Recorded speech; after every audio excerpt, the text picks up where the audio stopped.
Okay, great. Awesome. So now you understand why I ask you to sit next to each other and stuff like that. Okay, so now I want you to yell the movie you've heard. If you didn't hear a movie, just yell something, okay? And, but in the same time, right? So 1, 2, 3. I heard Frozen. I don't know what's up with you guys. Okay, cool. So now that we are, no, let's do one last thing before we start. So I would try, you guys that were yesterday, you know this stuff already. So I want to like warm up, because it's a long session and it's mainly for you guys. I want you to,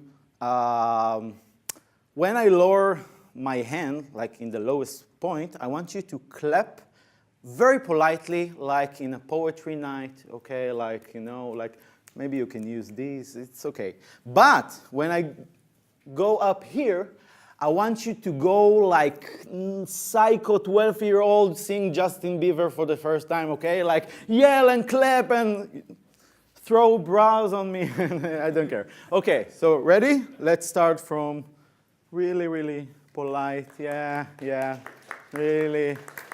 Yeah, you all see? Yeah, very, okay. Yeah. Okay, thank you very much. Now we can start our session finally. Okay, so we're talking about 18 tips for the Angular architect, or Angular OCD, maintain sanity in large-scale projects. Or even, how to work in a team and not get stabbed, okay, by me and Shai. Okay, first of all, who am I? I'm Shai Reznik. I have over 10 years of experience in front-end development, and I run the largest JavaScript meetup group in Israel, okay? It's over like 2,000 people and stuff like that. I co-organized the first ngConf Angular conference in Israel, and now we're working on the second one, which was a big event. And I run a Google developer group in one of the cities in Israel. I also am a consultant, which is awesome, okay? And I work with over 20 enterprise and startup companies for the past few years, doing mainly large-scale applications. Okay, working on big products. Helping most of them transition from legacy technology or older technology to Angular, okay? And I found Angular after trying like really hard, moving from framework to framework until I got to Angular. It's not like my first choice was. And I also helped them building their like build script and generating their projects and helping with all of the aspects of client-side development. This is an illustration of me consulting, okay? Usually if you will hire me, this is how it will look like, okay? And my main hobby in life is also doing improv, which is a mix of stand-up comedy and stage play acting, but everything is improvised without written scripts and stuff like that. So it's like, whose line is it anyway, if you're familiar? Cool. Recently, I started highres.io, which is an online training school, but for people with a short attention span, okay? So it's really crazy, short videos, but you learn front-end development and architecture and all the concepts you need for your client-side development. But yeah, crazy.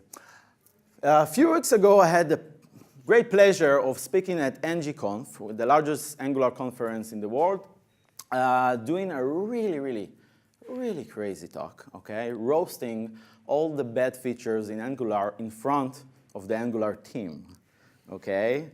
So it's like, okay, you should Google ngWet or go to highres.io, you will see it in the front page, and check this. Even if you're not an Angular developer, you will like this talk. My grandma liked this talk, but you know, maybe, yeah, she's not objective. Okay, background on this talk. What's my motivation? What my motivation was to create this talk. So, clean code. who heard about Clean Code, the book? Awesome. By the way, how many of you are JavaScript developers? Okay. So all the rest, you can go. No. And who has experience with Angular? Oh, cool. But you're not like JavaScript developers, but you have experience with Angular. So I should have said like developers, right? Or something like that. Okay, you have experience with Angular. So this talk is mainly for people who have a little bit of experience with Angular, know the concept. It's not an introduction. It's more advanced than that. But if you have any questions, raise your hand. It's OK. We have like, 5 hours to be here, right? So it's a really long time. So ask questions and feel free. So Clean Code, OK? It's a really good book for those of you who don't know it, written by Robert C. Martin, or by his nickname, Uncle Bob. And he talks about principles he learned over 40 years of development or something that help you make your development process much more sane, okay? Like how to keep your code clean, how to write your code with clear intentions, how to name your function, how to, like, he has all these rules and principles, like the single responsibility principle and other principle like that. So I really recommend you guys, no matter what language you are working with, the code examples are in Java, and I'm not a Java developer, but it's still a really, really good book to read. So a few years ago, I read this book, and I've been rereading it like a manual every couple of months, and started applying it to my own development. And so a few years ago, I began consulting to large companies with the large teams, and work with lots of them. And the majority, I saw that they're experiencing chaos. Whoever had experienced chaos in their development process? Okay, everyone. Cool. So you know the pain I felt and they felt. And so applying the principles of clean code and other best practices from the Angular community or the development community, I started like cleaning up their processes and their code and helping them reduce the chaos level, okay, in their startups or large teams and such. Because mostly why you have this chaos, because sometimes because some marketing or sales guy decided that you should move to Angular, and you have 3 days because he promised that all the feature will be ready, right? So you have 3 days to learn everything and put everything in one file and make it work, like a POC or something like that, right? And then what's have been done takes like months and months to repair, right? So this is like the main reason behind it. And I'm really into systematical architecture solution. I have OCD. I need everything like very in orderly fashion and like every name like good and stuff like that. I'm not perfect like all of us, but I'm aspiring to be that way. So I was really happy to fix all the problems and stuff like that. Not all the problem, I will tell you about later, but yeah. So expectations of this, from this talk. So this talk is less about code, less about syntax, how you write controller and stuff like that. It's more about code structure and tools you need to use and the best practices. When you will learn the syntax, you should leave this session with the maybe better way to do it, okay? And the tips are short, and just to give a taste, right, I won't dive into the actual concepts and stuff, just to give you something to think about, to Google it after it, or ask me after it. I wrote the title of the talk, like 18 tips, before I thought about 18 tips. So you might find some of the tips like not Angular tips. Okay, you will. And please remember that this is not a dogma. Okay, this is suggestion, so don't take it like, okay, no, there's another way. I'm sure there are better ways to do everything, okay? But these are suggestions based on experience. You might find a better way, and please tell me, and then I will switch to that way, if it's good. Okay. So before we start, it's totally real research from '92. People who applied these tips got fame and certification as a ninja, and beautiful women or men, depending on your preferences. Yeah, so do apply these tips once this talk is over. Okay, tip number 1. Follow naming conventions. Okay, so file system naming.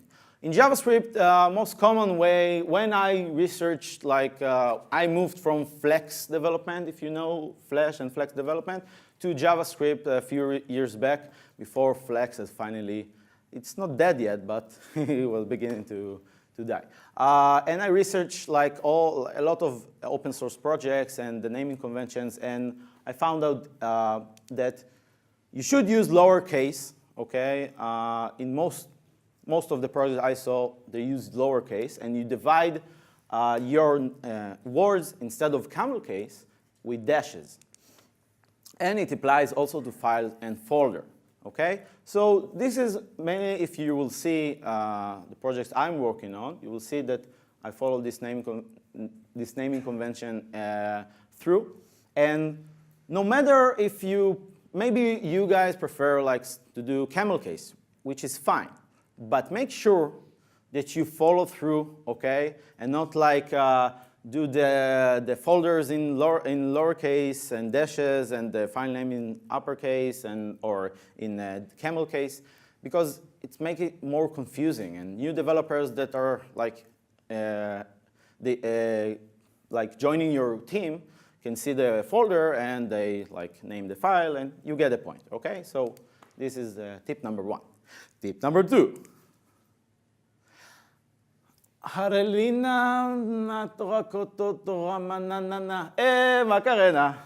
Okay, suffix your files correctly, okay? So as you can see, this is how files look in or in our project that I'm working on. So I suffix my file according to the components they contain.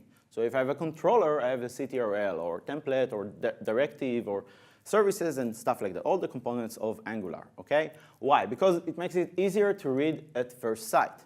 If I'm going through the file system, trying to figure out if somebody already created some feature, like user settings or something like that, I can go into the folder and see if you already created the controller and not guess if I'm looking at the controller or a service or whatever, right? So I suffix my files. And in some cases, it's essential for automation or filtering files and stuff like that. Usually, you have automation. We'll talk about later, but you can filter stuff by I want to include every source file, but not the test. Okay, so I can filter by the .test, okay, and exclude all of these files, okay? And it shortens the names and decision time. So shorten the names is okay, you have 2 options to do it, the full length of the word, like controller or service, and the abbreviation like I did, like CTRL and stuff like that. I like it better. It's a shorter name, and you get it, okay?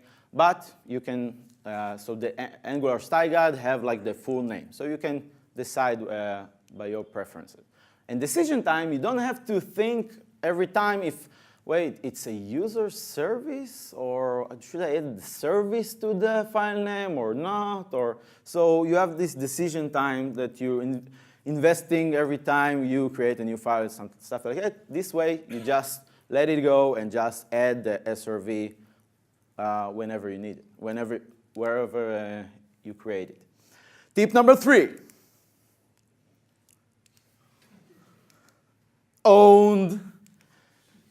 There can be only one component per file, okay?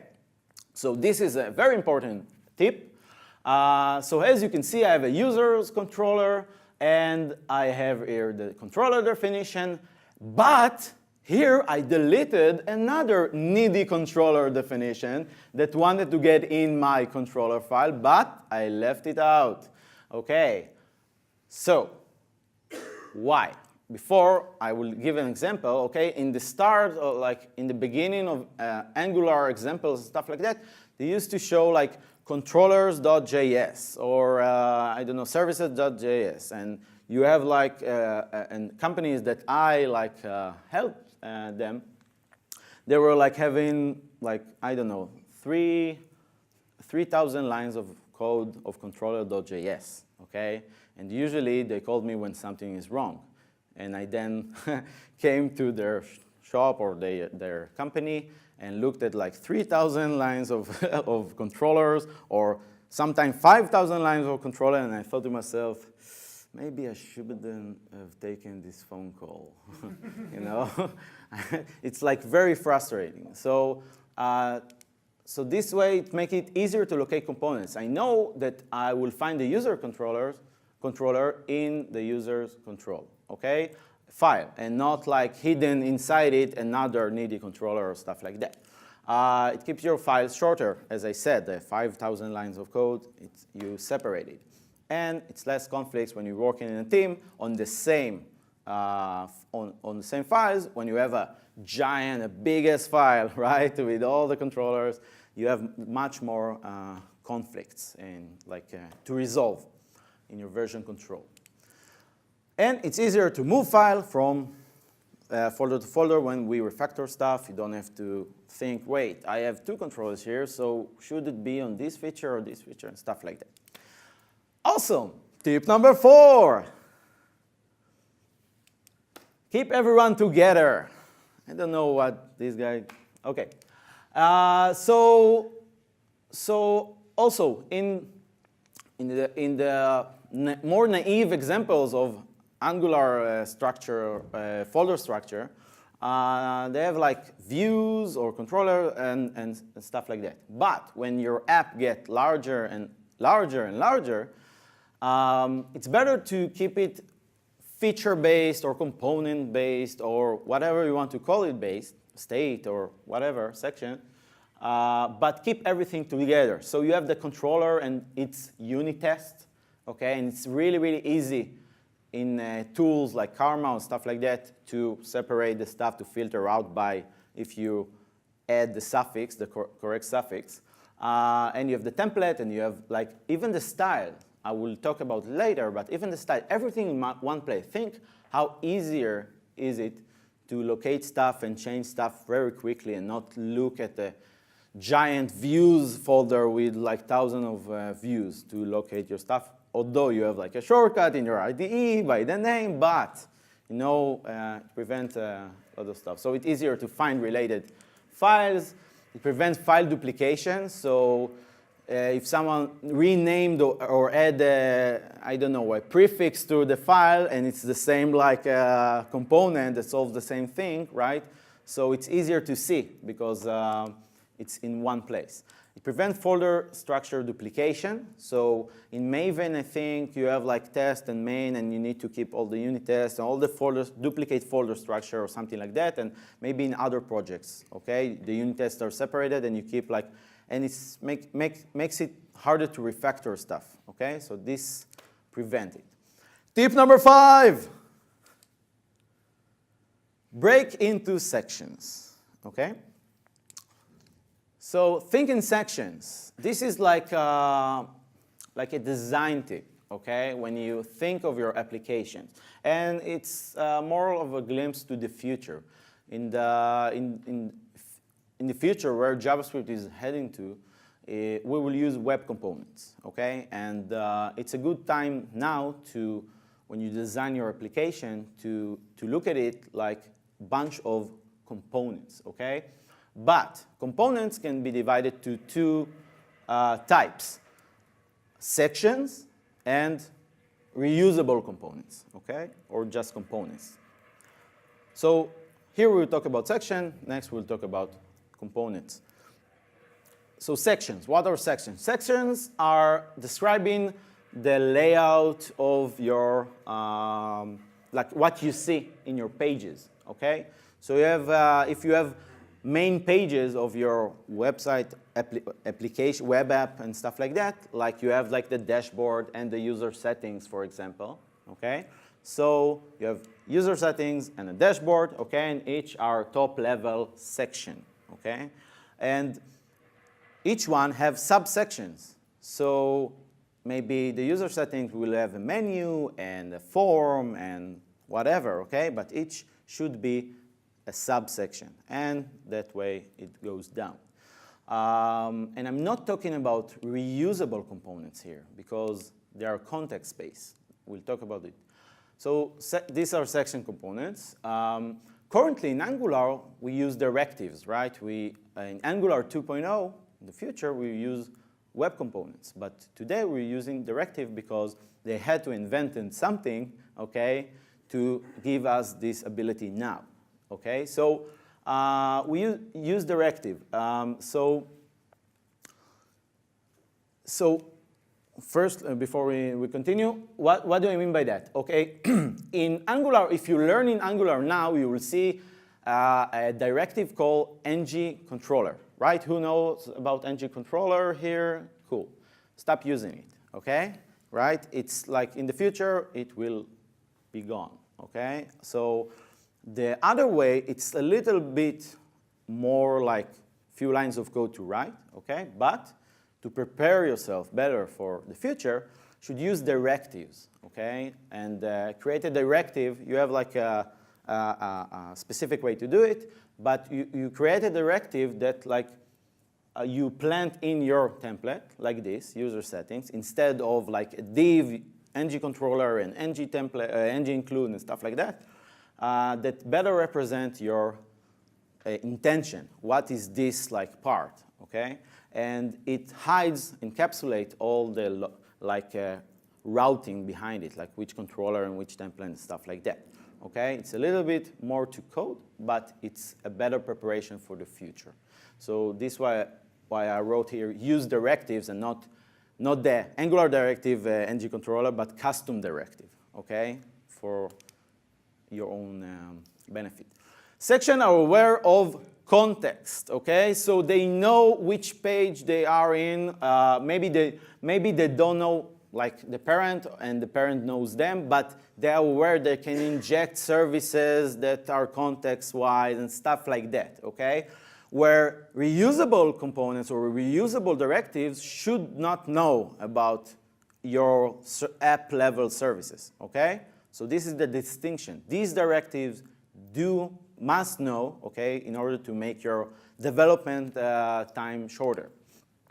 So if you're using custom directive, make sure you learn about bind to controller and controller as, so you will get the same experience as currently when you're using ng-controller, okay? So if you use these parameters and even add isolated scope, you will get the same experience. So you will just work with the controller and not the link function of the directive and trying to mess with your head and stuff like that, okay? Just use the controller. Let's check it out. And the new Angular router. So a few weeks ago in ngconf, they announced that the new Angular router that they're working on that should be released in the next 1.x release should support both 1.x and 2.x. And in the former version of this talk, I recommended using UI Router, which is a community project, open source project that supports sub-states or subsections, like sub-routing, okay? And the new Angular router will also support it and will be like the official router of Angular. So you should check it out now. It's like pretty new, okay? So so that's why I'm not diving into it now. But you should like keep it in your head. Tip number 6, folder structure. Okay, so this is the way that I structure. I found best to structure my applications. And usually, I start with the app name, okay? And I will show you, you will see why. And app name contains the app module, the main module, and then I have the sections, okay, subsections, and a common directory with the data access layer or the reusable components and stuff like that. This makes it much easier for me with projects of large applications to scale it, okay, and not keep everything in, like we saw before, in one folder, one controller folders and stuff like that. Okay, it's much more scalable. So the app name, okay, what's go under, excluding the common, is all the app sections. The common is what get repeated through the sections. So if we have a, like my custom select box that gets repeated in every section, this should be in the common, okay? Also data services that are common to, okay, different sections. Okay, before I'll start, I'll stop for questions. Nested sections, nested folders. So this is my preferences. You can argue about it, okay, if you want to flatten it all and not keep refactoring when you refactor like your design. But from my experience, it makes it much easier to understand what's going on in your application when you look at the file system and understand, okay, or look at the template or the actual like browser and figure out, okay, this is the menu, this is the menu of the dashboard, okay, and this is the menu of the user setting because they are nested separately and not like, okay, so you can prefix or subdirectory it, okay? You have the choice. Okay, before, any questions? Up until now? No? Okay, let's continue. So, yeah, I will name her Sarah. It's taken. So you can have Sarah 4343 or Sarah underscore. Yeah. It's for the video, so it will look like, okay. So namespacing components, okay? So usually when defining components, as you saw, the folder structure is beginning with the application name, okay? And you might know these naming conventions from other languages, okay? When the folder name represents the import path or the namespacing of the component. Okay, why doing it like this? It prevents duplicate names. So in Angular, if you have two services, so one will run over the other, okay, in your application or in third-party libraries when you import. If you call something a modal window or modal or dollar modal and you import Bootstrap, okay, you will run over Bootstrap's dollar modal, okay, and stuff like that. So this is like a bad thing in the current design of Angular, and in the future it will be easier because we will use ECMAScript 6 modules. ECMAScript 6 is the next version of JavaScript, which is called ECMAScript 5. How surprising, right? Okay. And it shows the file location, so you can guess where you should find it in your file system if you want to refactor it to somewhere else. So for this to work, you must use the array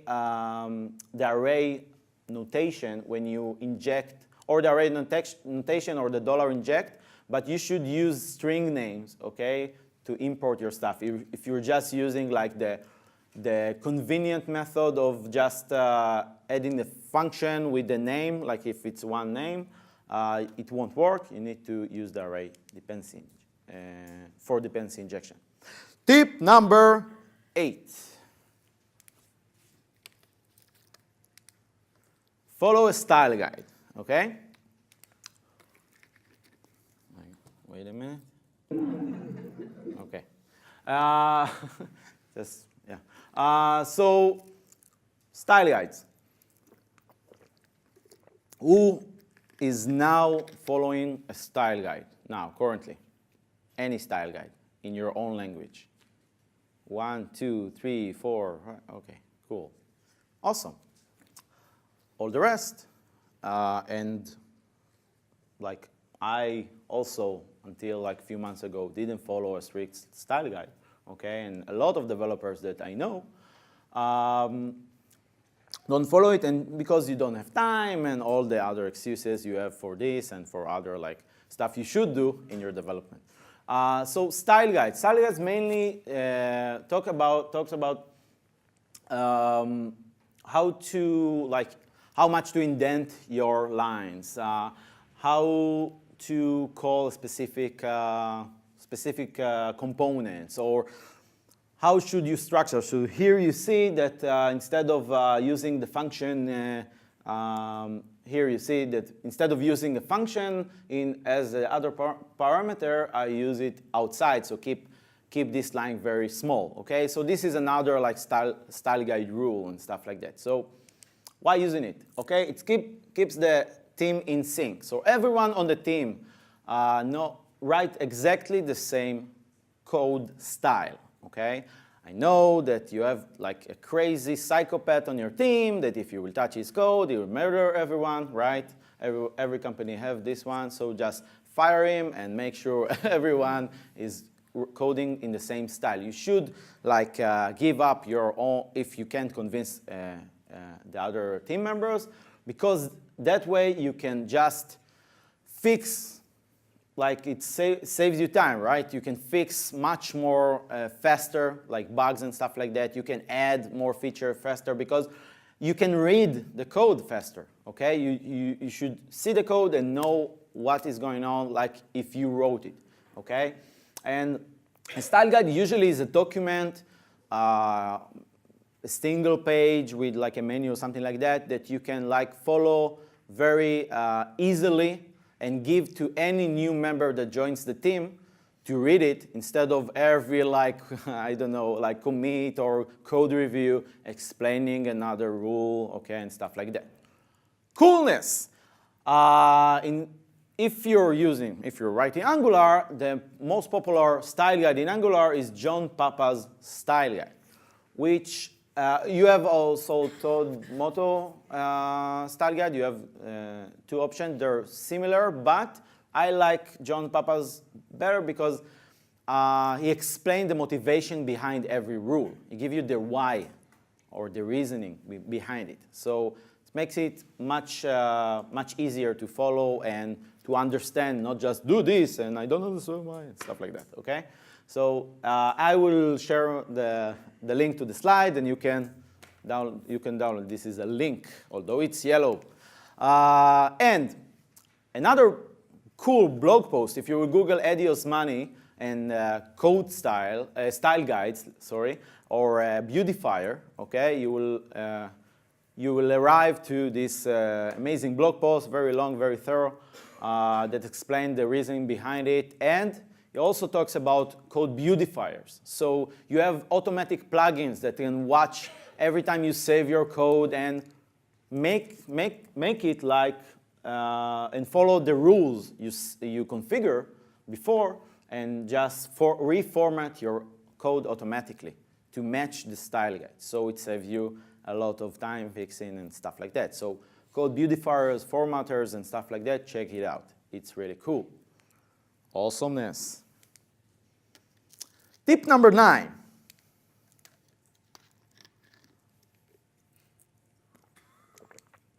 Take a shower at least once a week. It's not technical, it's just, to make friends in the office. Okay. Tip number 10. Okay. I don't know if you see it correctly. Just took out a piece of his arm. Make your reusable component replaceable, okay?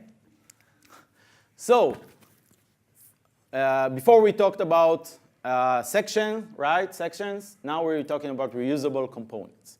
So, if you see here, I have a user box that for some reason I want to make a reusable component, okay? So, and this is like the directive definition, and this is like how I will put it in the template. So first of all, make sure you always, when you write reusable component, use isolated scope. If you don't know what it means for all your non-Angular developers here, don't worry about it. If you go into Angular, revisit this slide and read this line, okay? Because it's really important, because then you don't get scope leaking to your directive and you don't change other stuff, and you are not counting on stuff to be on your parent scope and stuff like that. You can have a black box that you can pass around and move from template to template. Make sure you have a clear public API of your directive, so other developers that see your directive, okay, could easily know what parameters, okay, what parameters does it need, and what is the callbacks, or how can I get notifications from it and stuff like that, like you see here. So this is a comment. Imagine that this was one line, okay, because it broke or something like that. But this is like a convention that I'm using to show my intent that this user click function should be passed around with the user parameters. So here you see that when a user clicked, I can pass around a user, okay? And this tells everyone on my team that this is how you use this directive, okay? So have a clear public API. Inject only private services, okay? What I said before about context-aware sections, directive that knows about the services in the application, now you don't do it, okay? You're not doing it because then you tie your directives, like your usable directive that you might take out and put somewhere like some other application and reuse it and stuff like that. You just tie it now to the application.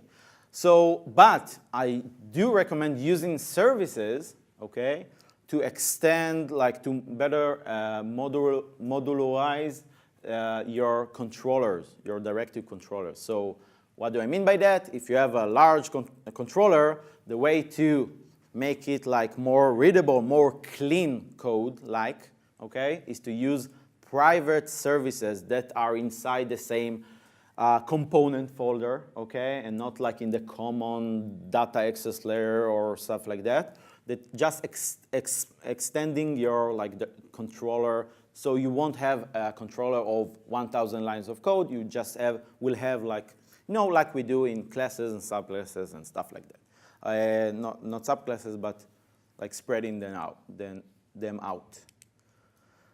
Okay. I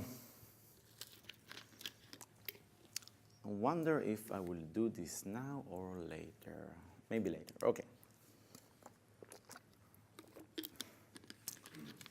Okay. Sorry for all you Microsoft developers here. Unit test your code. Okay. How many of you unit test your code? Nice. Good for you guys. Let's hear a round of applause. Yeah.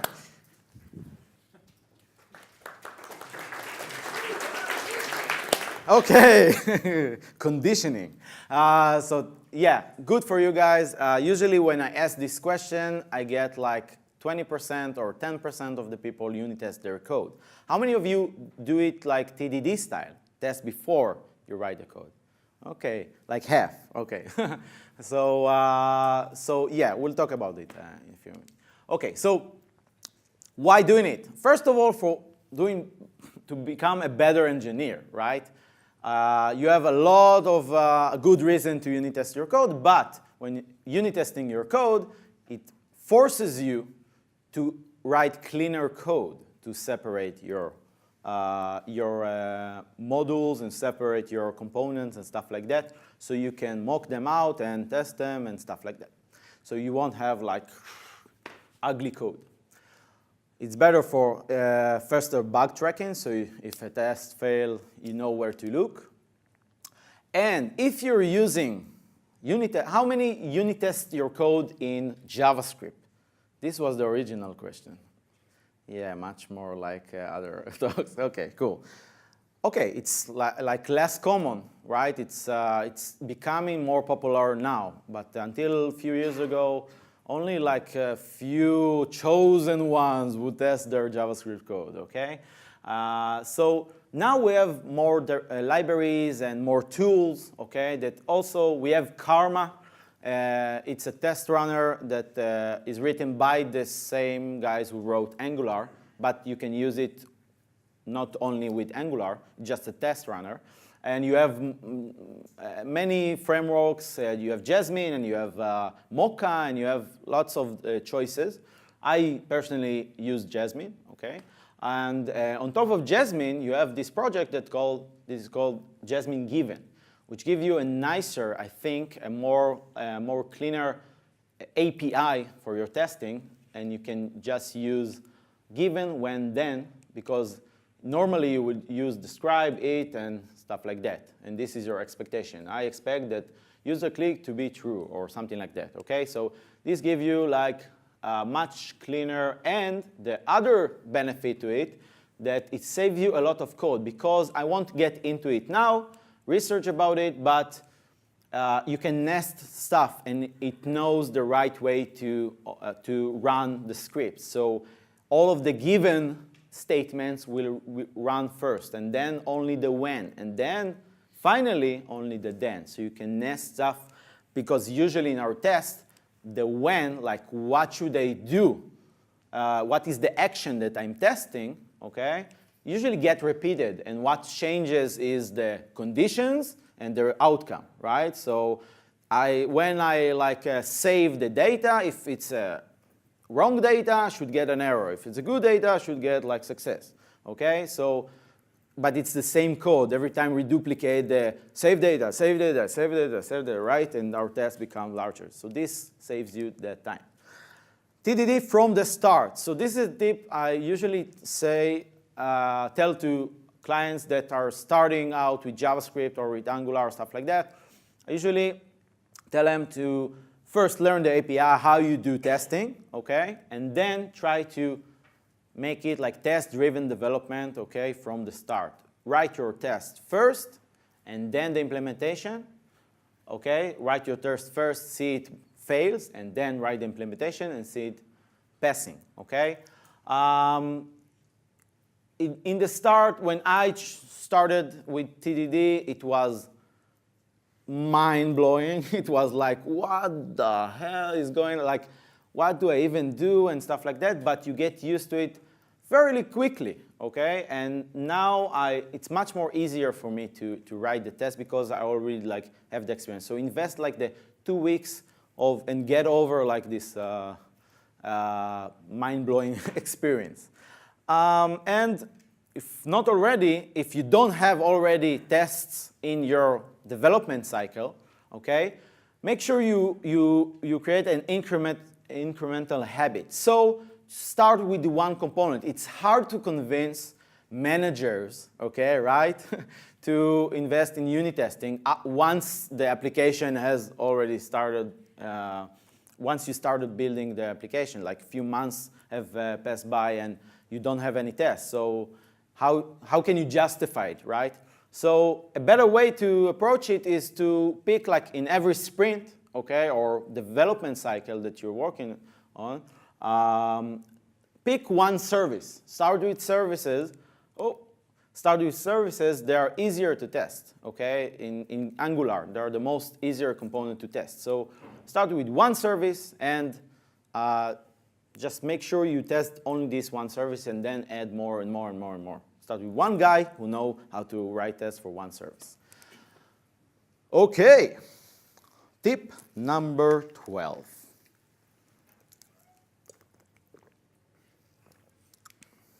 Maintain single responsibility principle in services. Why did I put this duck?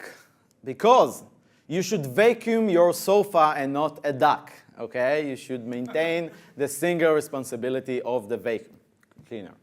Okay, so what do I mean by single responsibility principle? Okay, basically it says that you should have only one responsibility for every component you are writing, okay? So if you have a user service, its responsibilities are to get user, to save user, and stuff like that, but not to, I don't know, fetch the statistics of some other component, stuff like that. You should maintain a single responsibility principle in all of your components, okay? Why?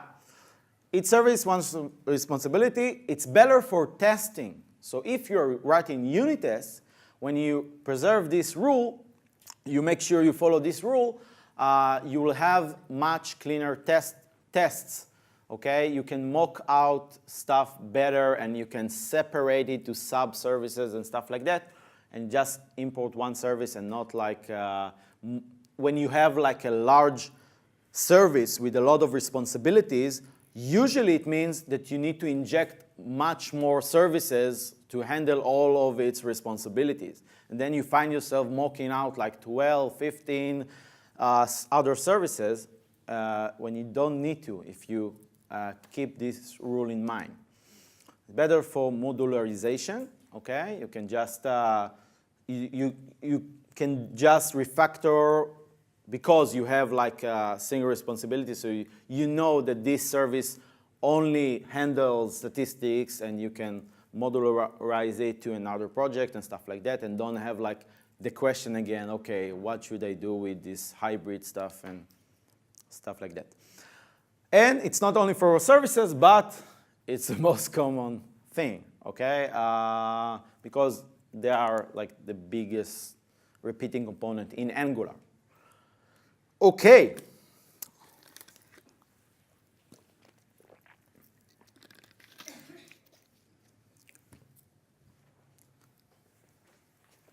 High five. Okay. I like you. Okay. Yeah. Keep your promises. Okay. So in Angular we have the concept in Angular. In ES6 also, in JavaScript we have the concept of promises. Okay, which means that you have instead of a callback. Okay, because JavaScript you usually asynchronously you work with callbacks and stuff, but you have the concept of an object that represent your like asynchronously code. Okay, so I won't get into the syntax now because you need to research it. Like I said, it's just a taste, but you have like an object, you return a promise, and you can pass that object around to everyone, and you're not tied to a callback, to this, like executing everything on this when you called your like saving data function and stuff like that. So prefer promises over callbacks. It makes your code much cleaner, okay? And this is like a suggestion. When I'm using promises, okay, I'm using the ing convention, or present progressive convention. So reading, so it's implying that it's a continuous process and not like I won't get the result in the same like moment, okay? So it's reading, so other developers can know, oh, I should get a promise, and then I should attach the callback to it, and not like get an array. So ECMAScript 6, which is the next version of JavaScript, like I said, has promises as part of its API, and its style it's different from the Angular initial implementation. So its style is to pass like a constructor with the resolve and reject function. We won't get into it, but in Angular 1.3, they added this ability. So you could write promises like much more prepared for the next version. Because the goal of Angular is to align itself to the next version of JavaScript and not deviate from it. So our life as developers will get easier. So APIs, like as the browser are advancing, okay, we can drop parts of Angular and just use the native browser JavaScript API. Okay, tip number 14. Any question? Questions? No? None? You get a prize if you ask a question. Okay, it's like the prize is like a sticker for your laptop. Okay, so That was my question. Can I have my surprise? yeah, you get a sticker now. Come to me after. Yeah, usually I have shirts, but I didn't have time. Just flew from the States. Okay, so tip number 14.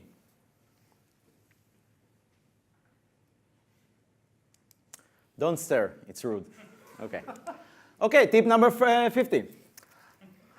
Okay, Sasquatch. What you mean you ain't seen me? Maybe you ain't working, looking hard enough. Yeah, I have a problem seeing. Okay. Sass your bootstrap. Oh, gibberish. Okay. So what is Sass? Sass, Compass, Less, it's all like different libraries for writing higher level CSS, okay? Which is a dreadful word for any server-side and client-side developer, okay? Except few chosen ones who know how to write CSS properly, okay? But we are all scared of CSS. So these libraries makes our CSS development much easier, okay? Much more easy. Why? Because they have like features of nested rules, and you can include other stuff, and you have variables, and you have all this stuff you don't have currently in CSS. So you have Sass and you have Less, which are usually like competing projects, okay? And Compass is a project above Sass. I personally use Sass, okay? And I used to use Compass, but I found that I don't really use a lot of its APIs or its mixins, built-in mixins, and it is tied to Ruby. So you need to install Ruby in order to use Compass. Also, originally you needed to use Ruby to use Sass, but you have a different Sass version that is ported to JavaScript. So you can use if you have Node.js already, you can use Sass to compile your Sass files. So it's much, much, much faster when you like compiling your Sass. So that's why I moved to Sass. But if you have other preferences, do your own thing. Wrapping, okay? So I use as I showed you before, I put all of my stuff inside one folder, right? So the way I do it is I keep everything under a context of the same name of my component or section or stuff like that. And that way, I won't leak out, okay, to other CSS rules. If any of you had this problem before when stuff don't look like it should and stuff like that, it's probably because you override some other rule and stuff like that. So this helps you prevent this problem. It's faster and easier web development, and when you do it, and if you're using Bootstrap, so Bootstrap is an open source library for its main goal is to make your projects look nicer and not like the default style that you have in your browser. So you have a lot of reusable styles you can apply to your forms and buttons, and you have model windows, and you have lists and stuff like that. So this is Bootstrap, and originally it's from Twitter, but it then ported to open source, never mind. But when you use it, usually who uses Bootstrap? Here, so you could have saved me the explanation. So if you're using Bootstrap, make sure you don't touch it, okay? So you don't overwrite stuff in it, because it makes it much harder to increase the version and upgrade your version of Bootstrap. With Sass, you can define just the variables outside of Bootstrap and override it from outside. So this is a cool feature of Sass. So check it out. Just import all your variables before Bootstrap, and then you don't need to touch the Bootstrap project.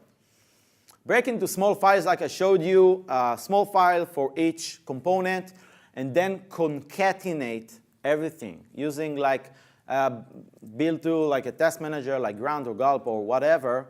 Just concatenate everything to one file, and that way when you use this, the former rule of giving you a wrapper, okay? So you can avoid the collisions, but you have smaller parts. Who here, no, that's an embarrassing question. So who in the past, okay, worked with main.css like a huge file, okay? In the past. Don't have to admit it now, okay? Only in the past, okay? So it's a lot of pain, okay? A lot of pain to change stuff, to make sure you don't overwrite other stuff and fix bugs and stuff like that. So this makes it much more easier, okay? Tip number, we're getting to the end. All the guys who fell asleep, okay? It's okay, you hang on, hang on. Cut it afterwards, okay, what I just said in the edit. Okay, cool.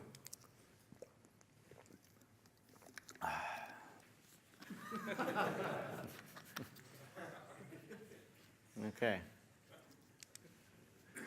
Manage your packages with Bower, okay?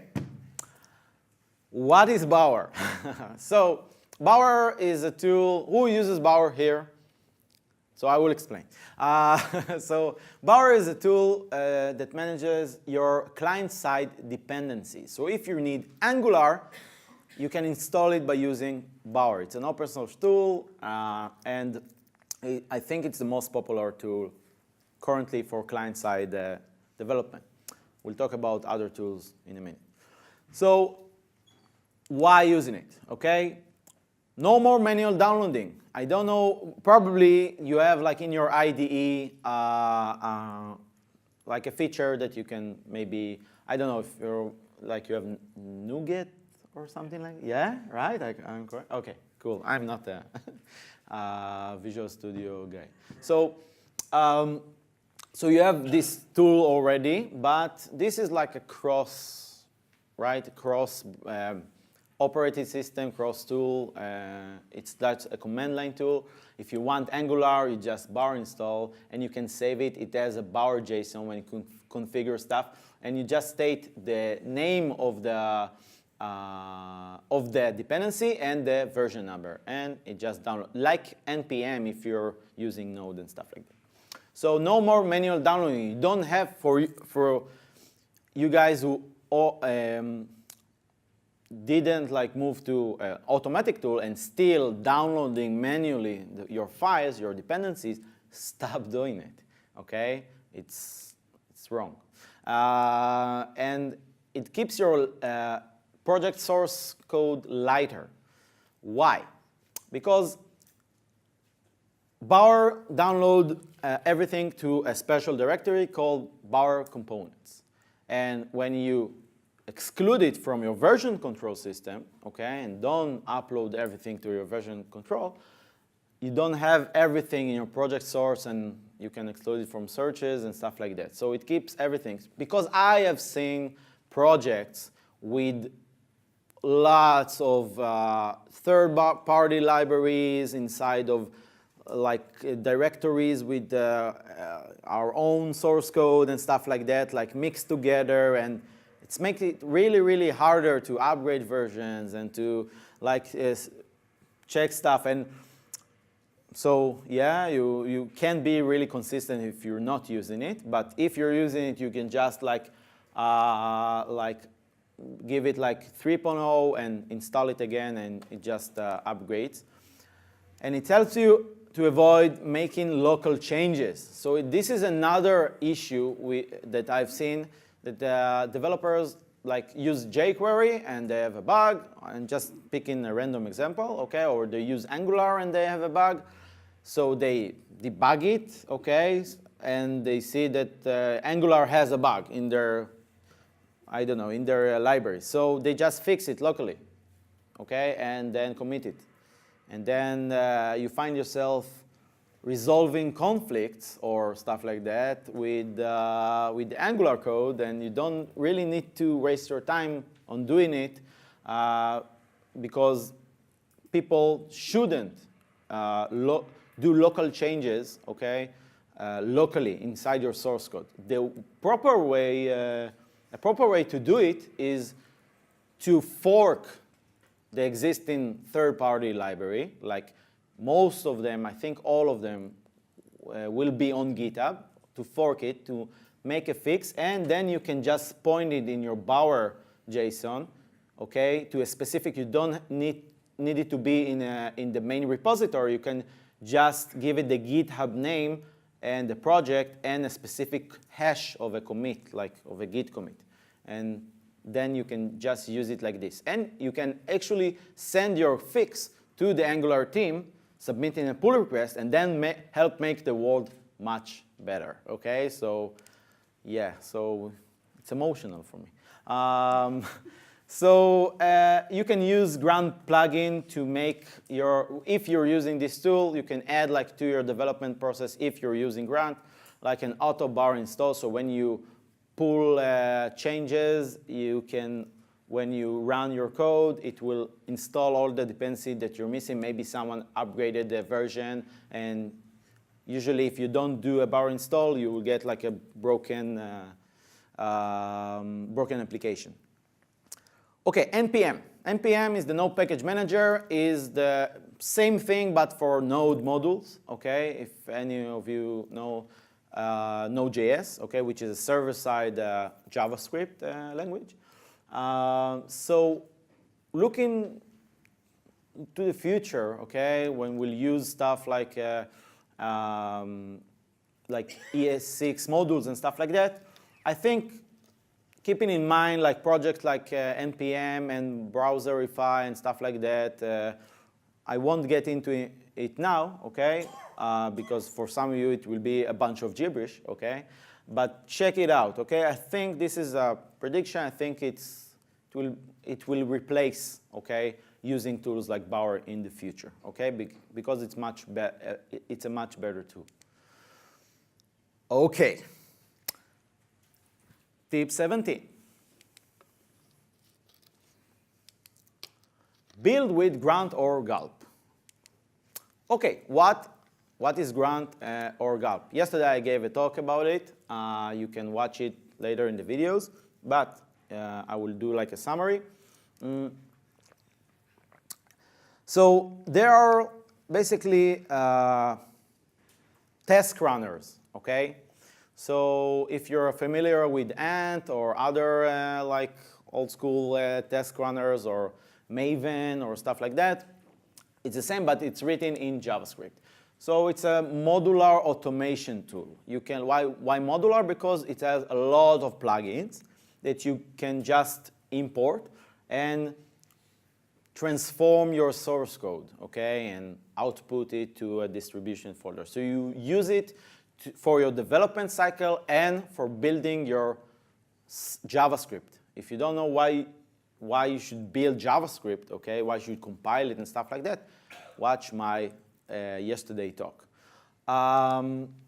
So a common task you usually do is concat, minify, revision. Like when you want to deploy to production, you need to concat all the files together and then make them smaller, like minify them, and give them a hash like name for caching issues and stuff like that. So, so these are the common tasks. And use Yeoman's Grunt file or Gulp file as a base for best practices. If you're going to check out these tools, okay, and you want to use them, make sure you learn about the project called Yeoman and install and generate a new project with it and use its Grunt file, or basically the Grunt file and the Gulp file are the config files for these tools. And you install it on your build machine or your CA server that builds your application, your client-side application. And you can drink coffee, because once you have this and you don't do it manually, you have much more time in your life. Okay, awesome. Okay, tip number 18. Auto-generate link text. So this is a follow-up tip for if you're using Grunt, okay? It's magic. Yeah, okay. So,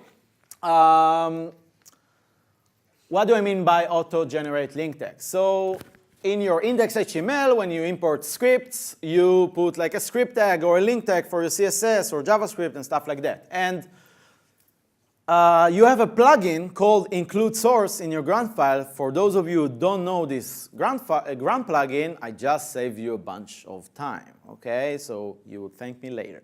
And do hashtag HiRes. Thank you for suggesting. Okay, so what does it do? So you can just add a comment to your HTML, which will run through the plugin, and you will generate a new index.html with all the script tags automatically, automagically, okay? So it saves you lots of time and makes your refactoring much, much, much easier. Just make sure you don't include it in Git, okay? So the outcome, like, because it's like always you're adding stuff and stuff like that, it can make your version control life much harder. So exclude it from Git or from, I don't know, Subversion or whatever you're using. Okay, bonus tip number 1. Develop serverless. This is a new tip that I just like added in the last minute because I want you guys to have more like goodies, okay, you can take from this talk. This is a cat that's really happy because he's developing serverless, okay. So fixtures, okay. Fixtures are like mock data that you can develop with to mock your server-side data, usually when you develop a client-side application. So usually when we work in a team, we need to wait for the server guys to create the services so we can use them and test them and get the data and stuff. Or we use like inline, like in the controller or in our component or classes, the like mock data just to test stuff out and stuff like that. But this way, before the prototype, this way, you can just use a module, an Angular module, built-in Angular module called ngmock E2E for end-to-end. And then you will get the $HTTP backend. And you can just define, just mock the REST API, like when calling get, respond with this data, okay? So then it mocks out how the server should look like, okay, and will look like once it will be ready. And you can just develop your components regardless, like there were like a real server, there was like a real server behind it.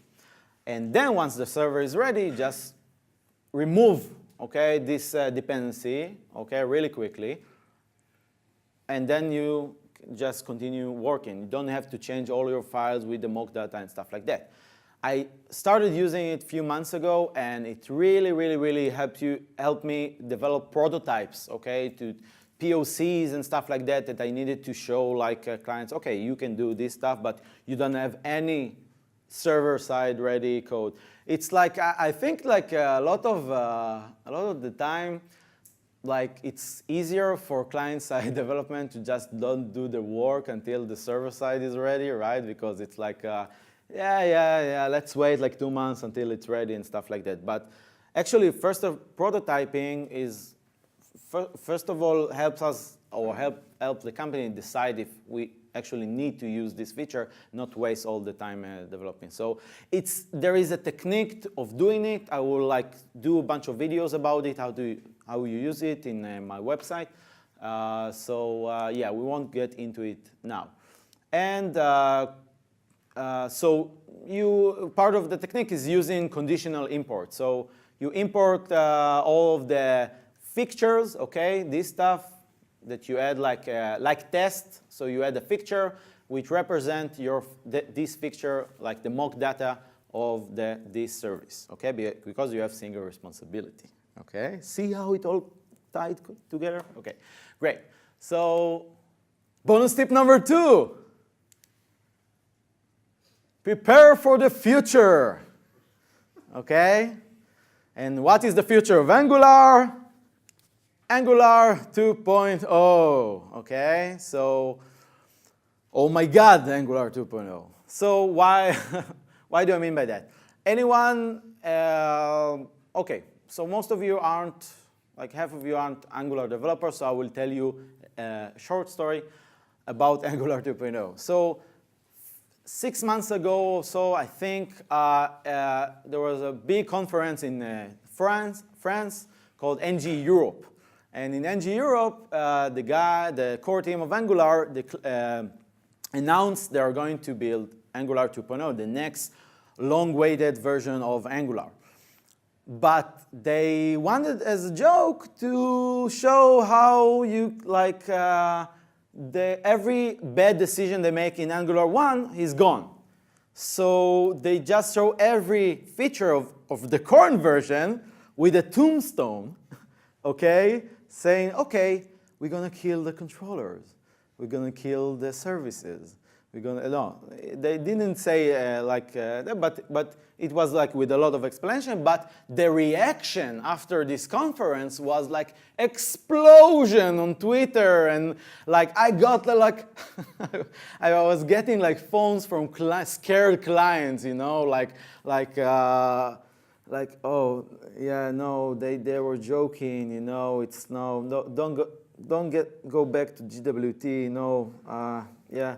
And stuff like that. So everyone like got scared. So I decided to create a video to explain like my clients what has changed from Angular 1.0 to Angular 2.0.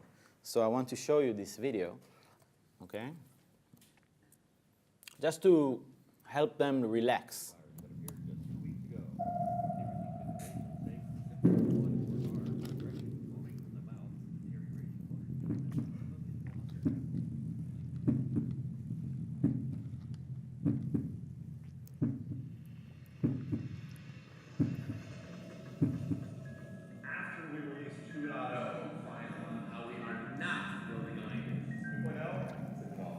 Sorry to tell you that we killed the controller drivers.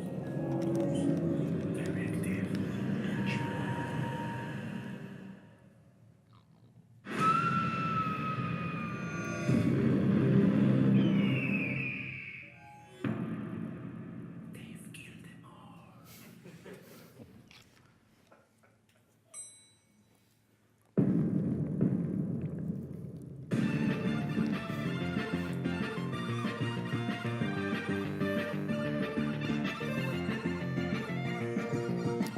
Okay, yeah, so this is what I prepared, okay, and yeah, they were like, okay, you're fired.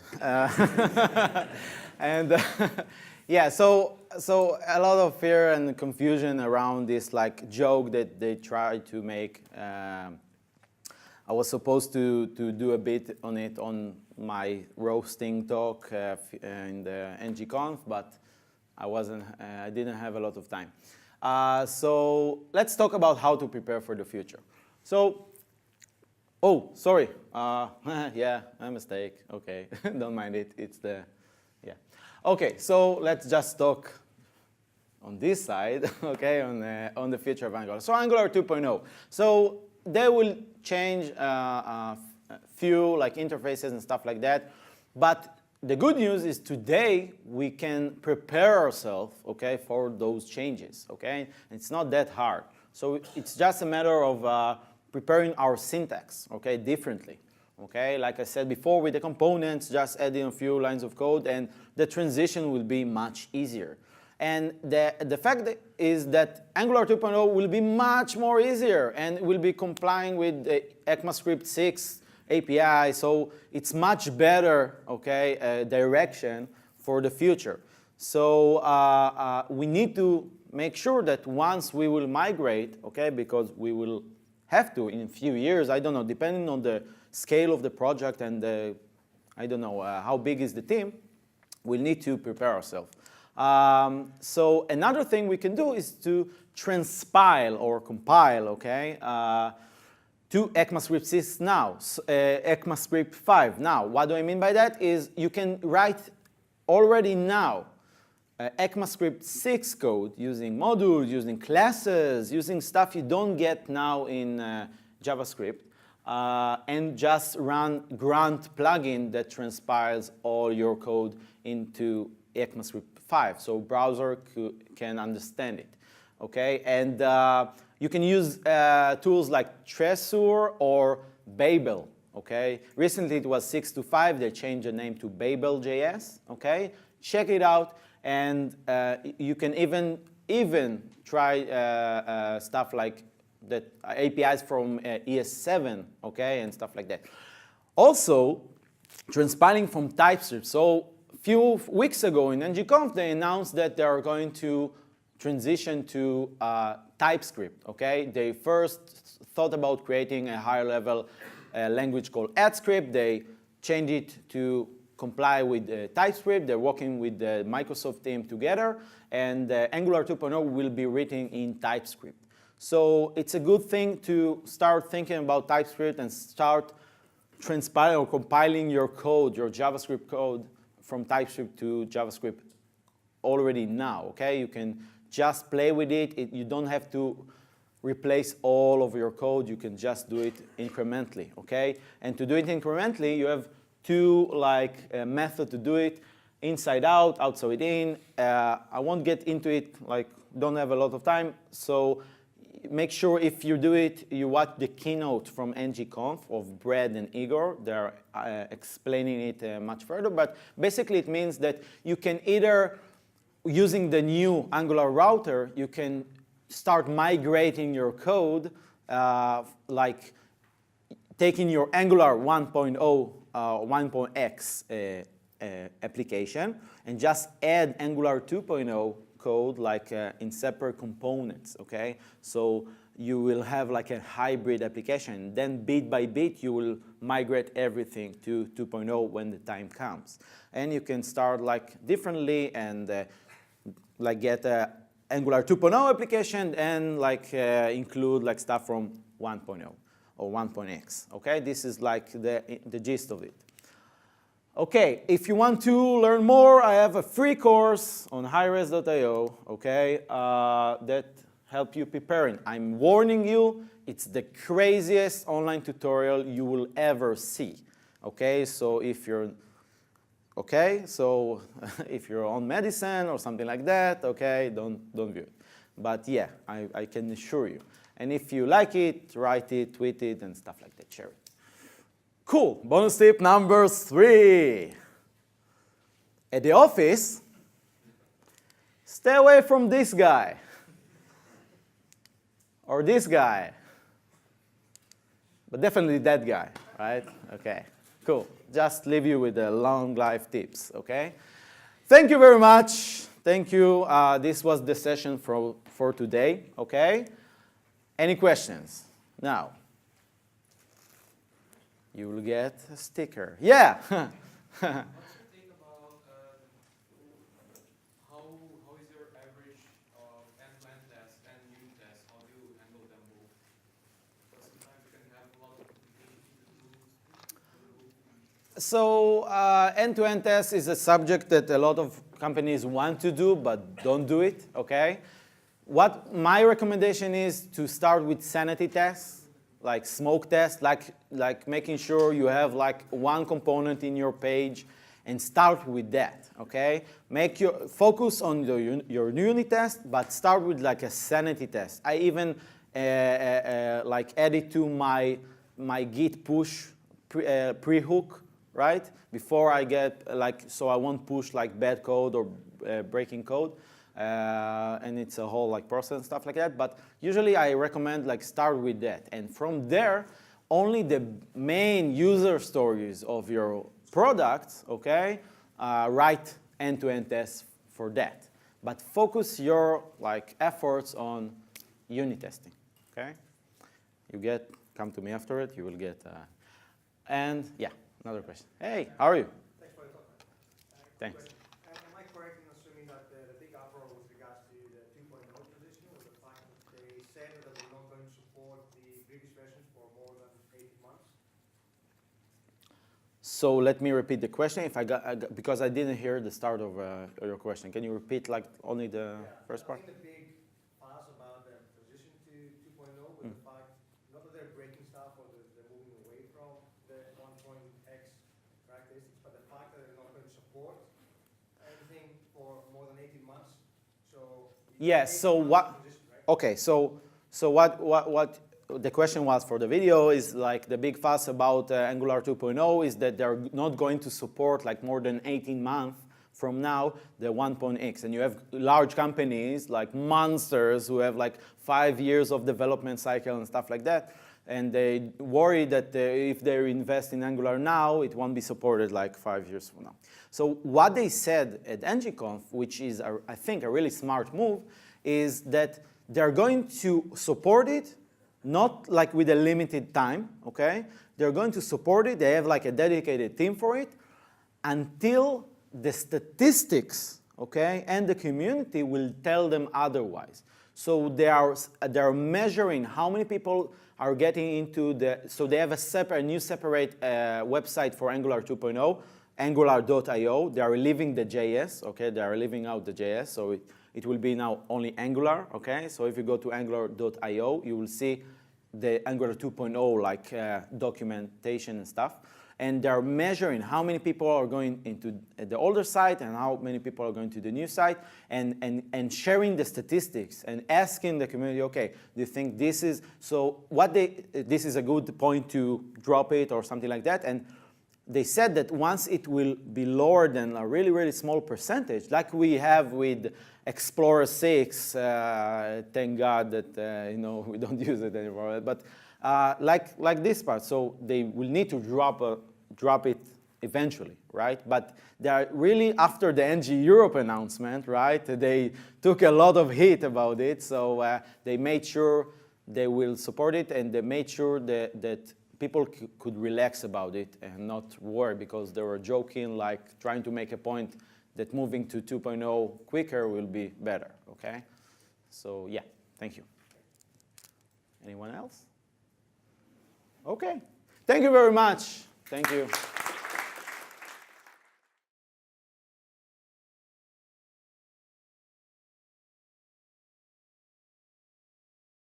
Yeah! Okay, thank you very much. Now we can start our session finally. Okay, so we're talking about 18 tips for the Angular architect, or Angular OCD, maintain sanity in large-scale projects, or even how to work in a team and not get stabbed, okay, by me and Shai Reznik. Okay, first of all, who am I? I'm Shai Reznik. I have over 10 years of experience in front-end development, and I run the largest JavaScript meetup group in Israel. Okay, it's over like 2,000 people and stuff like that. I co-organized the first ngConf Angular conference in Israel, and now we're working on the second one, which was a big, big event. And I run a Google developer group in one of the cities in Israel. I also am a consultant, which is awesome, okay? And I work with over 20 enterprise and startup companies for the past few years, doing mainly large-scale applications, okay? Working on big, big products. Helping most of them transition from legacy technology or older technology to Angular, okay? And I found Angular after trying like really hard, moving from framework to framework until I got to Angular. It's not like my first choice was. Like he has all these rules and principles, like the single responsibility principle and other principle like that. So I really recommend you guys, no matter what language you are working with, the code examples are in Java, and I'm not a Java developer. But it's still a really, really good book to read. So a few years ago, I read this book, and I've been rereading it like a manual every couple of months, and started applying it to my own development.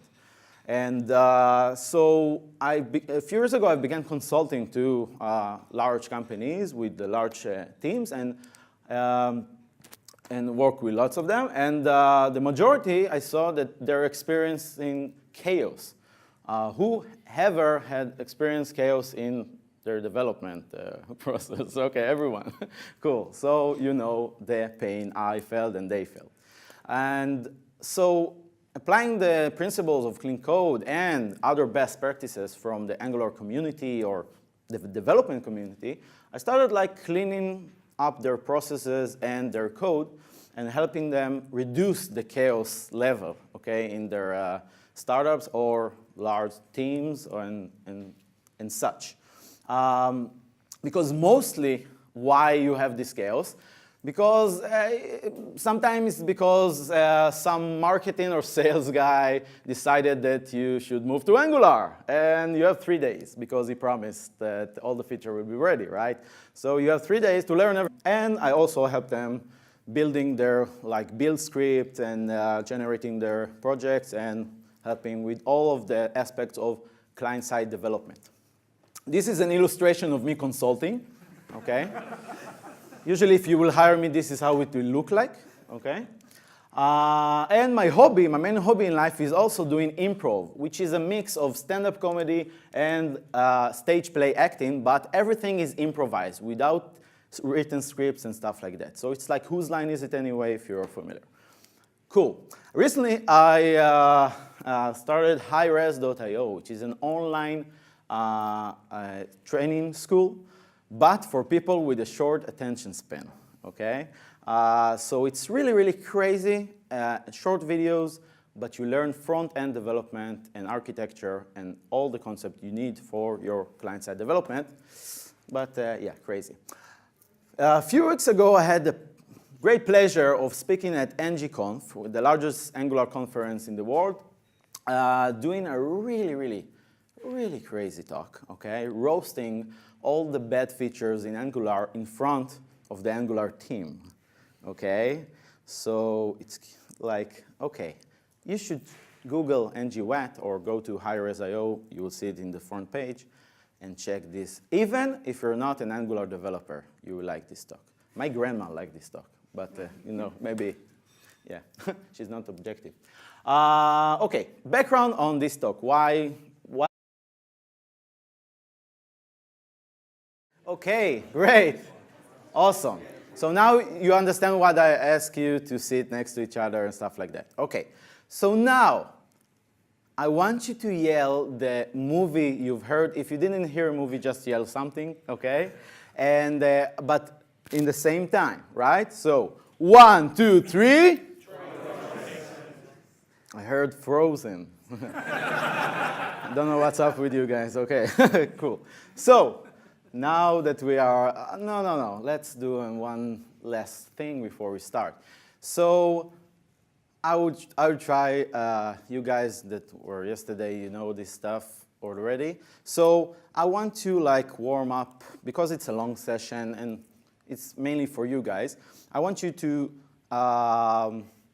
when I lower my hand, like in the lowest point, I want you to clap very politely, like in a poetry night, okay? Like, you know, like maybe you can use these, it's okay. But when I go up here, I want you to go like psycho 12-year-old sing Justin Bieber for the first time, okay? Like yell and clap and throw brows on me, I don't care. Okay, so ready? Let's start from really polite, yeah, really. Yeah, you all see? Yeah, very, okay. Yeah, that's my motivation, what my motivation was to create this talk. So, Clean Code, who heard about Clean Code? The book? Awesome. By the way, how many of you are JavaScript developers?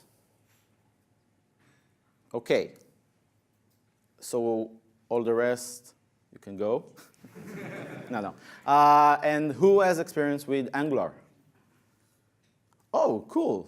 But you're not like JavaScript developers, but you have experience with Angular. So I should have said like developers, right? Or something like that. Okay, you have experience with Angular. So this talk is mainly for people who have a little bit of experience with Angular, know the concept. It's not an introduction. It's more advanced than that. But if you have any questions, raise your hand. It's OK. We have like, 5 hours to be here, right? So it's a really long time. So ask questions and feel free. So clean code, OK? It's a really good book for those of you who don't know it, written by Robert C. Martin, or by his nickname, Uncle Bob. And he talks about principles he learned over 40 years of development or something that help you make your development process much more sane, okay? Like how to keep your code clean, how to write your code with clear intentions, how to name your function, how